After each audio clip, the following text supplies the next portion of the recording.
مرحوم گرامی حضرت علامہ حسن سعید صفوی دامت ظل العالی سے گزارش ہے کہ آپ تشریف لائیں اور سرپرستی اجلاس، صدری اجلاس اور ہمارے مہمان خصوصی تمام اساتذہ و محققین و سامعین، السلام علیکم ورحمۃ اللہ۔ بسم اللہ الرحمن الرحیم وبہ نستعین والصلاة والسلام علی سید الاولین والآخرین سیدنا محمد وعلی آلہ وصحبہ اجمعین۔ حضرات، جیسا کہ آپ کو معلوم ہے کہ آج کی یہ مجلس ملفوظاتی ادب کے حوالے سے ہو رہی ہے۔ ملفوظات، جیسا کہ ڈاکٹر ظفر صاحب نے بتایا کہ ملفوظ ایک عام لفظ ہے، کسی کا بھی ہو سکتا ہے۔ جو لفظ ہم زبان سے ادا کر رہے ہیں، جو آپ سن رہے ہیں، یہ ہمارا ملفوظ ہے، لیکن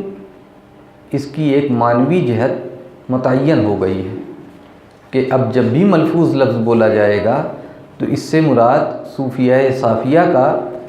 ارشاد، ان کے اقوال متعین ہوں گے۔ اب جب ہم ملفوظ بولتے ہیں، ملفوظات بولتے ہیں، تو اس سے مراد صوفیہ صافیہ کے اقوال اور ان کے ارشادات ہوتے ہیں، اور اس مخصوص معنی میں شاید یہ بر صغیر کی منفرد صنف ہے۔ اگرچہ ہمیں اس سے پہلے عالم عرب میں بھی اس طرح کی چیزیں ملتی ہیں جن کو محدثین امالی وغیرہ کہتے ہیں، لیکن امالی سے ملفوظات کا جب ہم تقابلی مطالعہ کرتے ہیں تو امالی بالکل دوسری چیز ہوتی ہے، اب ملفوظات کے اندر بڑی جامعیت ہوتی ہے۔ تو ملفوظات صوفیہ کرام کے وہ اقوال و ارشادات جو ان کے تلامذہ، ان کے مریدین و خلفاء نے جمع کیے اور ہم تک پہنچے، وہ اس حیثیت سے بہت ہی کارآمد ہیں کہ اس میں ان کے اقوال ارشادات تو جمع ہیں ہی، ساتھ ہی اس زمانے کے بھی حالات کچھ نہ کچھ ہمیں اس میں مندرج دکھتے ہیں۔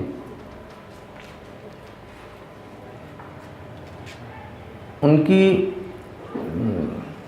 ہم دیکھتے ہیں ملفوظات کئی طریقے سے جمع کیے گئے ہیں۔ ہم اگرچہ کلمات شکر کے لیے ہم حاضر آئے تھے، لیکن کچھ باتیں ذہن میں تھیں، اس لیے شیئر کرنا مناسب سمجھ رہے ہیں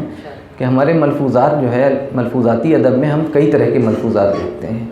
کچھ ملفوظات کی ترتیب ڈائری کی معنی ہوئی ہے، معلوم ہو رہا ہے کہ یہ روزنامچہ لکھا جا رہا ہے، اس طرح کے بھی ملفوظات۔ کچھ مضامین کا معلوم ہوتا ہے کہ وہ مرتب ابواب کے حساب سے ہیں، اس طرح کے بھی ملفوظات ملتے ہیں۔ ہم پہلی قسم کے ملفوظات کی مثال میں راحت القلوب، فوائد الفؤاد، نفائس الانفاس اور اس طرح کی دیگر ملفوظات کو پیش کر سکتے ہیں۔ اور دوسری قسم جو ابواب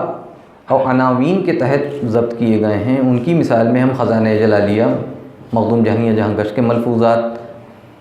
اور لطائف اشرفی شیخ سمنہ حضرت مخدوم اشرف جہانگیر سمنانی کے ملفوظات وغیرہ کو پیش کر سکتے ہیں۔ ہمارے اردو ادب میں بھی ملفوظات کا سرمایہ اچھا خاصا ہے، اور ان کی مقبولیت کی ایک خاص وجہ یہ ہے کہ ملفوظات بڑے سادہ اور بہت ہی عام فہم الفاظ میں ہوتے ہیں۔ ظاہر ہے ایک شیخ طریقت جب اپنے تلامذہ کو، اپنے شاگردوں کو، اپنے مریدین کو کوئی درس و نصیحت دے رہا ہے تو اس میں کچھ مخصوص لوگ بھی ہیں، علماء بھی ہیں، اور ایک عام پڑھے لکھے لوگ بھی ہیں، تو اس لیے وہ شیخ بڑے ہی سادہ اور آسان لب و لہجے میں کوئی بات بیان کرتا ہے جس کو سب لوگ سمجھ لیں۔ تو یہ ملفوظ کی خصوصیت ہے اور ملفوظ کے مقبول ہونے کی ایک وجہ بھی ہے۔ ہم ان ملفوظات کے مقبول ترین ملفوظات کی فہرست بنائیں اگر تو بڑی لمبی فہرست ہوگی، لیکن ہم بطور مثال ایک اردو کے بہت مشہور ملفوظ کو بیان کرتے ہیں۔ ہم اس کی استنادی حیثیت پر کلام نہیں کرتے، نہ اس کے ہم مندرجات سے اتفاق کی بات کرتے ہیں، لیکن نہایت مشہور ملفوظ ہے وہ، اور وہ ہے حضرت غوث علی شاہ صاحب قلندر پانی پتی کا تذکرہ غوثیہ۔ بہت مشہور ملفوظ ہے، کیا صوفیہ کیا سلفیہ دونوں کے ہاں یہ نام اس نام سے واقف ہیں، صوفی بھی اور سلفی بھی۔ وہ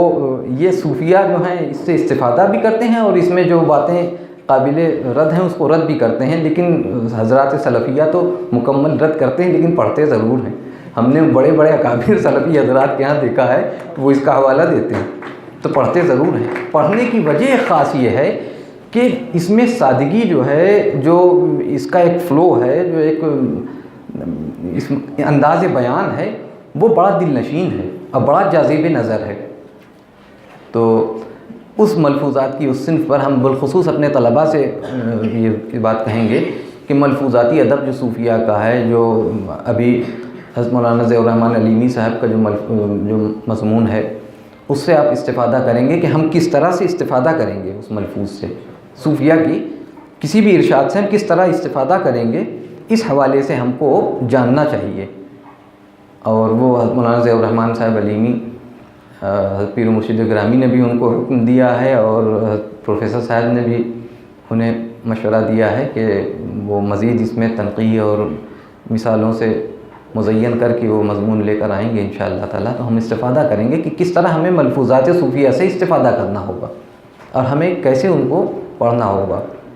بالخصوص فوائد الفوائد شریف وغیرہ، خیر المجالس وغیرہ تو ایسے ملفوظات ہیں کہ ہم کو حفظ جان بنانا چاہیے۔ حضرت مخدوم شرف الدین احمد منیری رحمۃ اللہ علیہ وغیرہ کے ملفوظات تو حفظ جان بنانے لائق ہیں، بڑے سادہ اسلوب میں، بڑے عام فہم انداز میں ہیں۔ اب اس حوالے سے جو گفتگو ہوئی ہے، ہمارے معزز مہمان ڈاکٹر یوسف امین صاحب، ہم ان کا شکریہ ادا کرتے ہیں کہ ہماری دعوت پر یہاں تشریف لے آئے۔ پروفیسر ظفر انصاری صاحب بالخصوص شکریہ کے مستحق ہیں کہ آپ نے وقت نکالا اور ہماری دعوت پر تشریف لائے، مقالہ پیش کیا، اور ہمارے تمام اسکالرز اور وہ اساتذہ جنہوں نے وقت نکال کر خامہ فرسائی کی ہے، ہم سب ان سب کا شکریہ ادا کرتے ہیں، اور رب کریم کی بارگاہ میں دعا گو ہیں کہ اللہ رب العزت اس مجلس میں حاضرین کے خلوص کو قبول فرمائے، ہماری گناہوں کو درگزر فرمائے۔ وآخر دعوانا ان الحمدللہ۔